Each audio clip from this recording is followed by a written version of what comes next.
National thermal power corporation private limited यानी कि NTPC, जो कि एक इंडियन कंपनी है और वह 25 बिलियन यूनिट्स की इलेक्ट्रिसिटी प्रोड्यूस करती है हर एक मंथ में, जो कि बहुत ज़्यादा है। इतनी ज़्यादा एनर्जी प्रोड्यूस करने की काबिलियत रखने के कारण ही एनटीपीसी इंडिया की लार्जेस्ट पावर प्रोड्यूसिंग कंपनी बन गई है।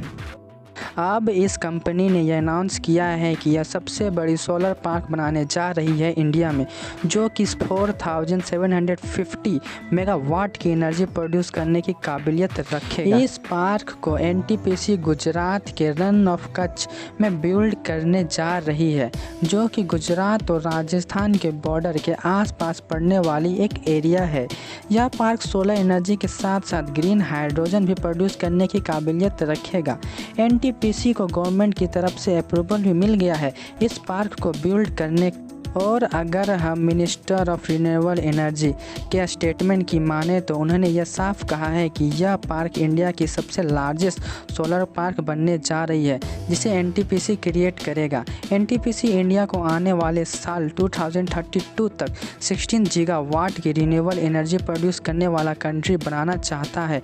इंडिया वैसे ही सोलर एनर्जी प्रोड्यूस करने के मामले में वर्ल्ड के 5th नंबर पर आता है और रिन्यूएबल एनर्जी प्रोड्यूस करने के मामले में 4th पोजीशन पर। और एनटीपीसी का इंडिया में लार्जेस्ट सोलर पार्क बनाने का सपना अब इस नंबर को और भी ज़्यादा बूस्ट करेगा और इंडिया को और भी हायर पोजीशन पर लेकर जाएगा। एनटीपीसी गुजरात में इस सोलर पार्क को आने वाले साल में ही कंप्लीट करने वाला है। उसके बाद गुजरात लार्जेस्ट सोलर पार्क का घर बन जाएगा। प्रेजेंट में यह खिताब भरला सोलर पार्क के पास है, जो कि जोधपुर डिस्ट्रिक्ट राजस्थान में है और यह वर्ल्ड का लार्जेस्ट सोलर पार्क है 2020 से। यह पूरे 5700 हेक्टेयर की एरिया में फैला। मगर सवाल उठता है कि आखिर इंडिया नेचुरल और रिन्यूएबल एनर्जी जैसी चीज़ों पे इतना ज़्यादा फोकस क्यों है पावर जनरेटिंग के लिए। अगर हम अपने ही कंट्री इंडिया की पावर जनरेटिंग कैपेसिटी को देखें तो यह कुछ 383.37 गीगावाट की है, जो इसे वर्ल्ड का 3rd लार्जेस्ट एनर्जी प्रोड्यूसर बना देता है। मगर यह अमाउंट नेचर एनर्जी के साथ साथ फॉसिल और न्यूक्लियर एनर्जी जैसे चीज़ों को भी अपने अंदर जोड़ती है। हमें पता है फॉसिल और न्यूक्लियर जैसी चीज़ें हमें बहुत ही ज़्यादा लार्ज अमाउंट में एनर्जी प्रोड्यूस करके देती है, मगर यह हमारे नेचर को बहुत ही ज़्यादा डैमेज और पोल्यूट भी करती है।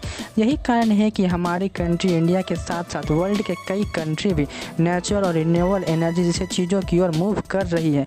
यह बात सही भी है, क्योंकि आज पॉल्यूशन सबसे बड़ा चैलेंज बना हुआ है। आज सिर्फ एयर पोल्यूशन की वजह से 10 में से 9 लोग एक पोल्यूटेड एयर के बीच में रहने को मजबूर।